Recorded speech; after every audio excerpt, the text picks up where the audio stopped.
appropriating funds for and for other purposes by Senator Marcos. To the Committees on Health and Finance. 1752, an act establishing a Philippine Science High School campus in the municipal of Igig, province of Cagayan, and appropriating funds for by Senator Marcos. Referred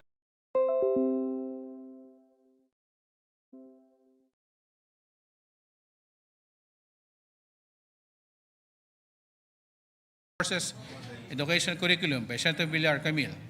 to the Committees on Basic Education, Higher Education, and Finance. 1755, an act ensuring that senior high school graduates under the K-12 program equipped with the knowledge, training, and skills abundant in the labor market by Senator Villar C.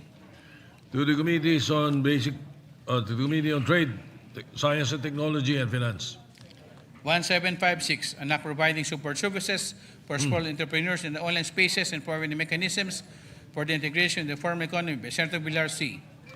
Correction, this 1756 referred to Committees on Trade, Science and Technology, and Finance. 1755 is referred to the Committees on Basic Education, Higher Education, Ways and Means, and Finance. Please proceed. 1757, an act to protect, promote, and support breastfeeding practices through proper infant and young child feeding by regulating the trade, marketing, and promotions of breast milk substitutes and food products for infants and young children by Senator Villar C. To the Committees on Health, Trade, and Ways and Means. 1758, an act creating a national women's business enterprise policy and prescribing arrangements for developing, coordinating, and implementing a national program for women's enterprise by Senator Villar C. To the Committees on Women, Trade, and Finance. 1759, an act defining electronic violence against women and their children, providing protective measures and prescribing penalties for violation thereof. Amending for the purpose of Public Act Number 9262, otherwise known as the Anti-Violent Against Women and Their Children Act of 2004 by Senator Villar C. To the Committees on Women and Science and Technology. 1760, an act providing for the employment of a mental health officer in every city and municipality by Senator Villar C.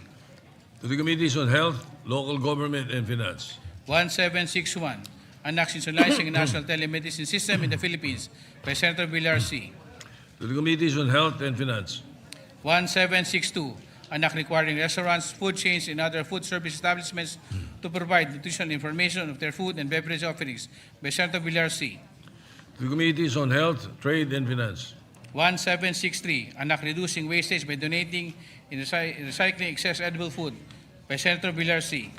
To the Committees on Agriculture and Social Justice. 1764, an act providing for the employment of nurses and assigning at least one registered nurse for every barangay by Senator Villar C. To the Committees on Health, Local Government, and Finance.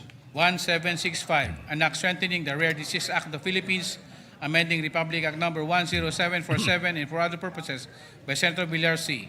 To the Committees on Health and Finance. 1766, an act to establish a grant program to provide vision care to children by Senator Villar. To the Committees on Health and Finance. 1767, an act extending the national feeding program to undernourished children in secondary schools, amending for the purpose Republic Act Number 11037, entitled an act for institutionalizing a national feeding program for undernourished children in public daycare, kindergarten, and elementary schools to combat hunger and undernutrition among Filipino children, appropriating funds for by Senator Villar C. To the Committees on Basic Education, Agriculture, and Finance. 1768, an act granting tax exemption for minors deposit account, amending for the purpose the National Internal Revenue Code of 1997 as amended by Senator Villar C. To the Committees on Ways and Means.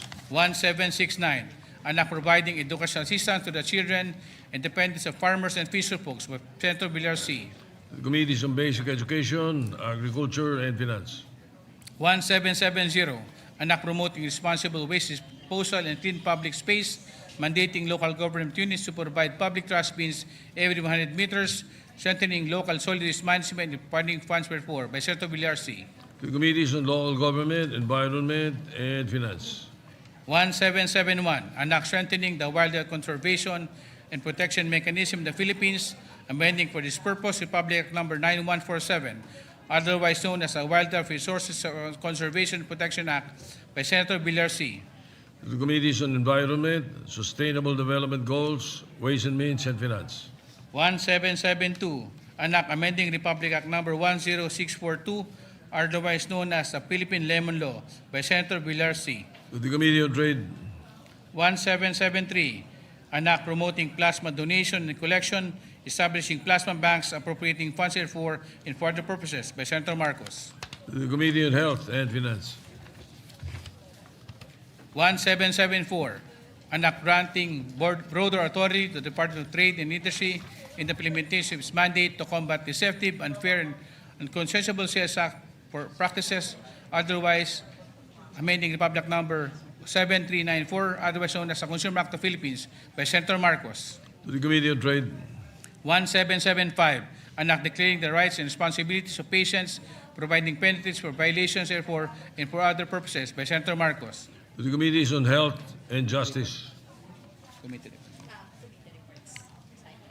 Committee report number 25, prepared by and submitted jointly by the Committees on Sports, Ways and Means, and Finance on Senate Bill number 1743 with Senators Cayetano, P. Go, Estrada, and Tulfo are as authors, therefore titled an act amending Republic Number 10699 or the National Athletes and Coaches Benefits Incentives Act.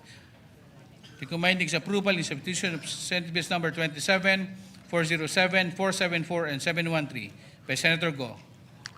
to the calendar for ordinary business, Committee report number 26, prepared and committed by the Committee on Banks, Finance Institutions, and Currencies on Senate Bill number 1744, with Senators Gatchalian, Padilla, and Villanueva as authors, therefore titled an act regulating debt collection practices to protect debtors from abuses, harassment, unfair treatment, and misrepresentation, recommending its approval in substitution of Senate Bills number 370 and 603, taking into consideration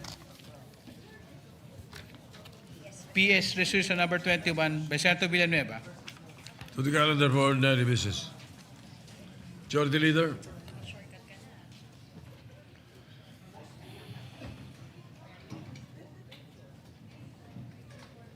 May I request for just a minute suspension, Mr. President? session suspended.